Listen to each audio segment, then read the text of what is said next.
Join us, Uetsi Agehutsa. Join us, daughter.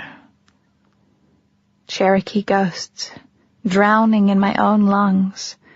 The fight with my parents, my old life gone. It was all just too much. I ran. I guess what they teach us in biology about adrenaline taking over during the whole fight or flight thing is true, because even though my chest felt like it was going to explode, and it seemed as if I was trying to breathe underwater, I ran up the last and steepest part of the trail, like they'd opened up all the stores at the mall, and they were giving away free shoes. Gasping for breath, I stumbled up the path, higher and higher, fighting to get away from the frightening spirits that hovered around me like fog. But instead of leaving them behind, it seemed I was running farther into the world of smoke and shadows. Was I dying? Was this what happens? Was this why I could see ghosts? Where's the white light? Completely panicked, I rushed forward, throwing my arms out wildly as if I could hold off the terror that was chasing me. I didn't see the root that broke through the hard ground of the path. Completely disoriented, I tried to catch myself, but all of my reflexes were off. I fell hard. The pain in my head was sharp, but it lasted only an instant before blackness swallowed me. Waking up was weird. I expected my body to hurt, especially my head and my chest, but instead of pain, I felt fine. Actually, I felt better than fine. I wasn't coughing. My arms and legs were amazingly light, tingly and warm, like I had just slipped into a bubbly hot tub on a cold night. Huh? Surprise made me open my eyes. I was staring up at a light which miraculously didn't hurt my eyes.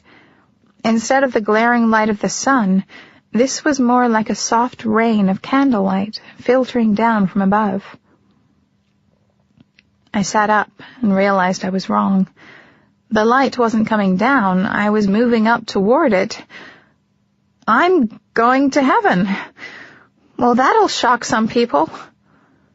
I glanced down to see my body, I or it or whatever, was lying scarily close to the edge of the bluff. My body was very still. My forehead had been cut and it was bleeding badly. The blood dripped steadily into a gash in the rocky ground, making a trail of red tears that fell into the heart of the bluff. It was incredibly weird to look down on myself. I wasn't scared, but I should be, shouldn't I? Didn't this mean I was dead? Maybe I'd be able to see the Cherokee ghosts better now. Even that thought didn't scare me. Actually, instead of being afraid, it was more like I was an observer, as if none of this could really touch me. Kind of like those girls who have sex with everyone and think that they're not going to get pregnant or a really nasty STD that eats your brains and stuff. Well, we'll see in 10 years, won't we? I enjoyed the way the world looked, sparkling and new, but it was my body that kept drawing my attention. I floated closer to it. I was breathing in short, shallow pants. Well, my body was breathing like that, not the I that was me. Talk about confusing pronoun usage. And I/she didn't look good. I/she was all pale, and her lips were blue. Hey, white face, blue lips, and red blood. Am I patriotic or what? I laughed, and it was amazing. I swear I could see my laughter floating around me like the puffy things you blow off a dandelion. Only instead of being white, it was birthday cake frosting blue. Wow! Who knew hitting my head and passing out would be so much fun? I wondered if this was what it was like to be high. The dandelion icing laughter faded, and I could hear the shining crystal sound of running water. I moved closer to my body, able to see that what I had at first thought was a gash in the ground was really a narrow crevasse. The living water sound was coming from deep inside it. Curious, I peered down, and the sparkling silver outline of words drifted up from within the rock. I strained to hear, and was rewarded by a faint whispering of silver sound. "So ye redbird, come to me." "Grandma!" I yelled into the slash in the rock. My words were bright purple, and they filled the air around me. "Is that you, Grandma?" "Come to me." The silver mixed with the purple of my visible voice, turning the words the glistening color of lavender blossoms. It was an omen, a sign, somehow like the spirit guides the Cherokee people have believed in for centuries. Grandma Redbird was telling me I had to go down into the rock. Without any more hesitation, I flung my spirit forward and down into the crevasse, following the trail of my blood and the silver memory of my grandma's whisper, until I came to the smooth floor of a cave-like room. In the middle of the room, a small stream of water bubbled, giving off tinkling shards of visible sound, bright and glass-colored. Mixed with the scarlet drops of my blood, it lit up the cave with a flickering light that was the color of dried leaves. I wanted to sit next to the bubbling water and let my fingers touch the air around it and play in the texture of its music. But the voice called to me again. "Zoe Redbird, follow me to your destiny." So I followed the stream and the woman's call. The cave narrowed until it was a rounded tunnel.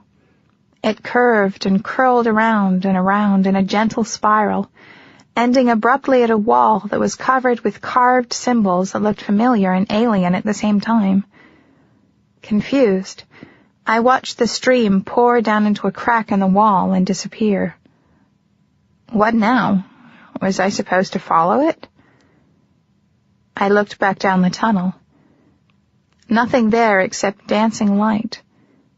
I turned to the wall and felt a jolt of electric shock. Whoa! There was a woman sitting cross-legged in front of the wall.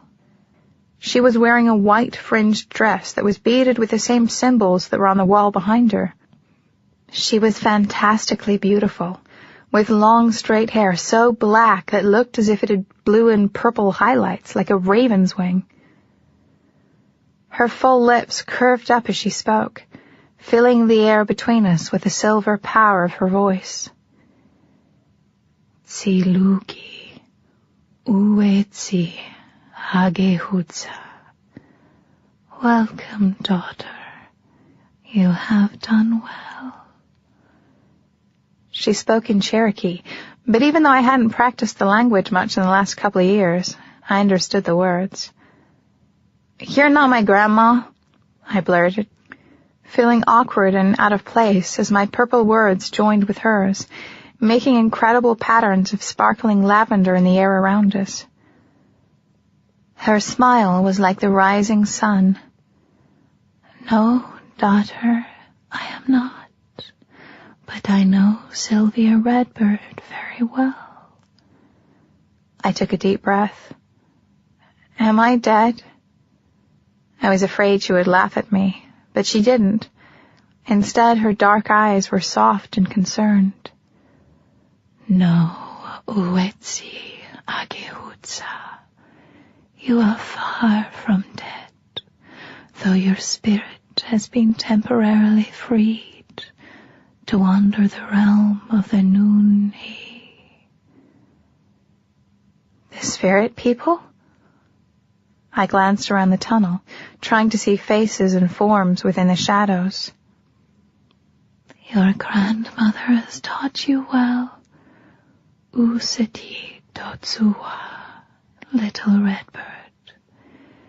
You are a unique mixture of the old ways and the new world, of ancient tribal blood and the heartbeat of outsiders."